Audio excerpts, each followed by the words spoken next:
Good afternoon, everyone. I'm pleased to be joined by our House Leader, Alexandre Boulerice. I just wanted to give a end-of-session report from the New Democrats' point of view.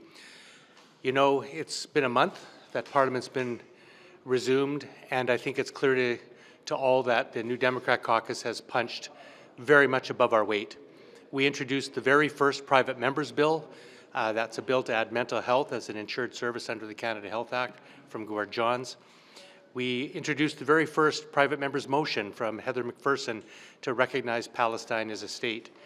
We introduced 2 emergency debate motions and successfully obtained one on the wildfires in Manitoba and Saskatchewan. That was an initiative of Leah Gazan.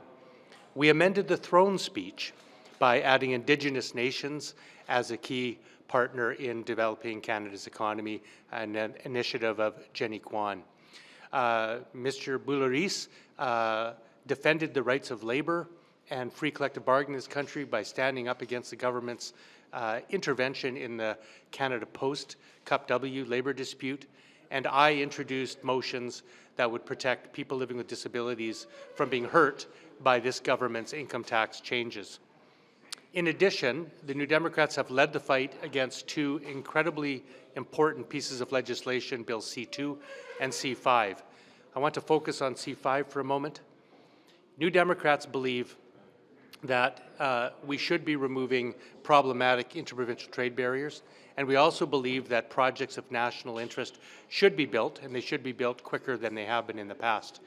However, this is not the way to do it. The Liberals and Conservatives have joined together to ram through Bill C5 with shockingly little public input or debate. It gives the Prime Minister what has been called Henry VIII powers to override government laws by decree. It will gut environmental protections, it will undermine labour protections, and it will also hurt or damage Indigenous rights in this country. This is no way to pass such important legislation. We're also very concerned at the sweeping powers that this gives cabinet ministers, and so we have led the fight against this bill, this Parliament. And I think that this is an exemplary record. New Democrats may have a small caucus, but we've certainly made a strong impact this Parliament. We're going to continue to hold this government to account, to fight for progressive values and policies that help working families across this country, and we look forward to this summer connecting with Canadians from coast to coast to coast to not only bring what happened in Parliament to their attention, but also to take their ideas back to Parliament in the fall. I will now turn the microphone over to my colleague, M. Boulerice. Merci, merci beaucoup, merci Don. On est ici pour livrer une espèce de bilan de fin de session, de cette courte session parlementaire. Une chose est sûre, c'est que malgré une équipe réduite, le caucus du NPD a réussi à accomplir beaucoup de choses en termes de cette session-là. Don le mentionnait, on est les premiers à avoir déposé un projet de loi privé à M. Jones sur inclure la santé mentale à l'intérieur de la loi canadienne sur la santé. On a été les premiers à introduire une motion à Heather McPherson avec la reconnaissance de l'État palestinien. On a réussi à amender le discours du trône pour reconnaître les droits des Premières Nations, des peuples autochtones. Ça, c'est quelque chose qui était extrêmement important pour notre caucus. Et on a continué à défendre les droits des travailleurs et des travailleuses, notamment dans le dossier de Post Canada, où le ministre libéral, la ministre libérale, a encore une fois essayé de passer par-dessus les droits dans la libre négociation du syndicat des travailleurs et des travailleuses des postes. On a aussi été là pour défendre les intérêts des Canadiens et des Québécois quand il y a des dépenses militaires extravagantes qui sont avancées par ce gouvernement-là et qui, pourtant, gouvernent d'une manière beaucoup plus conservatrice que les gens pouvaient s'attendre lors des élections.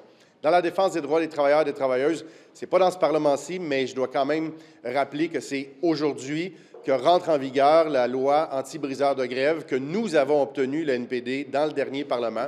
C'était une demande historique du mouvement syndical québécois et canadien, et on est très fiers d'avoir réussi à défendre les droits des travailleurs et des travailleuses sous juridiction fédérale. Et maintenant, dès aujourd'hui, c'est illégal d'utiliser des SCAB lors de conflits de travail en milieu fédéral. On s'est opposé et on continue encore en Chambre en ce moment à s'opposer à deux projets de loi qui sont assez néfastes, C2 et C5. C2, évidemment, qui enlèvent des droits fondamentaux aux réfugiés puis aux demandeurs d'asile.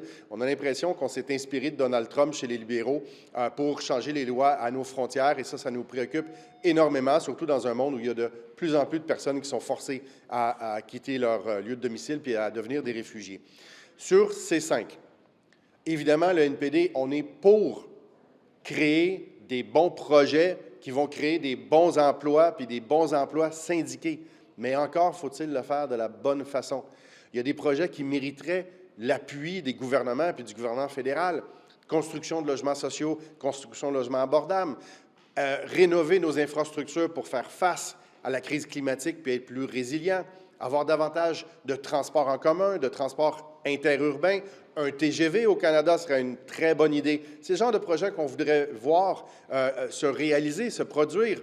Mais là, en ce moment, on a un projet de loi qui est antidémocratique, qui ne respecte pas le processus du Parlement, qui ne respecte pas la voix des citoyens et des citoyennes, qui ne pourront pas être consultés, qui ne pourront pas être entendus. Alors, il y a plusieurs personnes qui sont très inquiètes des pouvoirs discrétionnaires que ce projet de loi donne aux ministres, au fait qu'on va aller trop vite, trop rapidement, qu'on n'écoutera pas les scientifiques, on n'écoutera pas les groupes de citoyens, on n'écoutera pas les municipalités, on n'écoutera pas les provinces.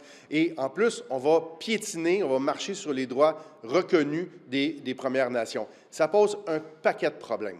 Alors, on trouve ça dommage que les libéraux s'allient aux conservateurs pour imposer un bâillon, pour faire passer ce projet de loi-là très, très rapidement, alors que ça mériterait beaucoup de réflexion et beaucoup d'études. On verra dans l'avenir, mais nous, au NPD, on pense que dans sa formule actuelle, ce projet de loi-là, il ne va pas créer des projets et qui vont créer des emplois. Il va créer des poursuites judiciaires, puis ça va être des avocats qui vont en profiter.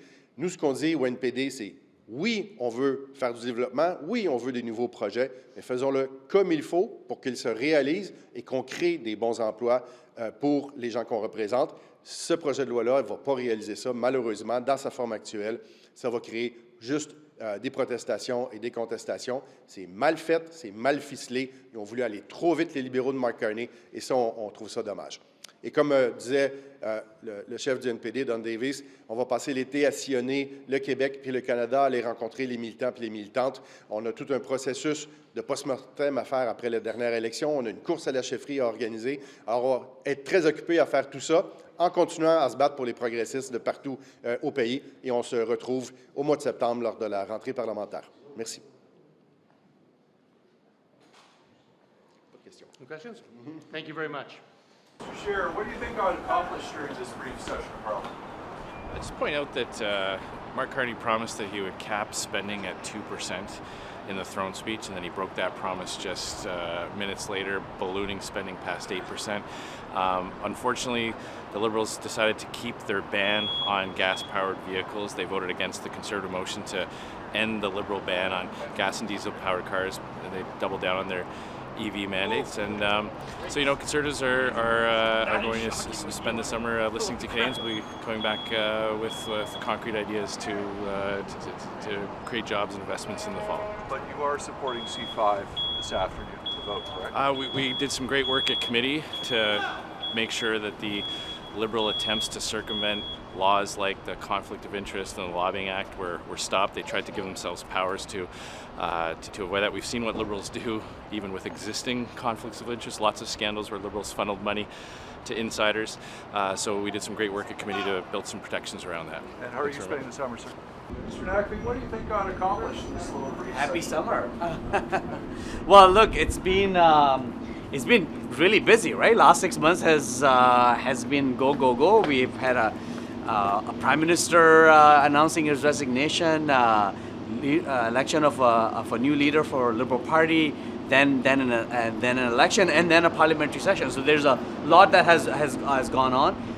We ran on a very ambitious agenda in reorienting the Canadian economy so that we're less dependent on the United States and are able to really help rebuild the building blocks of our economy. And that's the work we've been doing when it comes to the affordability measures around tax cuts, making it easier for people to buy homes. but also how do we build the critical infrastructure necessary to diversify our economy. Those are some of the big accomplishments that we were able to do in just 4 weeks. If I could just ask you about C5, which we expect to pass later today, what would the passing of C5 do you think, for Canada? I think it's a very strong signal that in Canada we are able to do two really important things at the same time. One, really act as one economy, coast to coast to coast, where provinces, territories, and the federal government are working together. And two, work along with our Indigenous communities to make sure that they are also not only their rights are protected, but they are partners in these national building projects. We are able to accomplish something that has not been done before. It's difficult work, but it's necessary work that we need to do as we build Canada for the future. And are you shocked that it seems that the Conservatives appear that they will support the bill and it will pass with red and blue support, which is shocking to? Well, I'm glad that they're being constructive. I think it would have been a disservice to Canadians and the message that they sent in this election if they would have been an obstacle. So our focus should be on Canada. I think we're all part of Team Canada, and this is the moment that requires that we all work together. Do you have any reaction to the Han Dong settlement in his lawsuit against Global News? Do you think there's any sort of lessons that need to be taken from how politicians and journalists cover these sort of stories? Well, I think we all have to do our due diligence. I've known Mr. Dong for a long time, and I'm glad that there has been a settlement and his name has been cleared. I think we saw that in the Hoke Commission's inquiry as well, and I really wish Han best of luck as he rebuilds his life. And I would just note that across Team Red, Team Blue together, I note that the official leader of the opposition's office is standing right here, taping us, watching over things. Is there any cross-partisanship that you and young Mal here have, or is it still how it feels? Well, he's open for it. We'll go for a drink after. In the summer, I'm sure he lives in the good riding of Ottawa Centre. Thank you. Do you? Gloucester, actually. Gloucester, that's okay. We'll still go for a drink.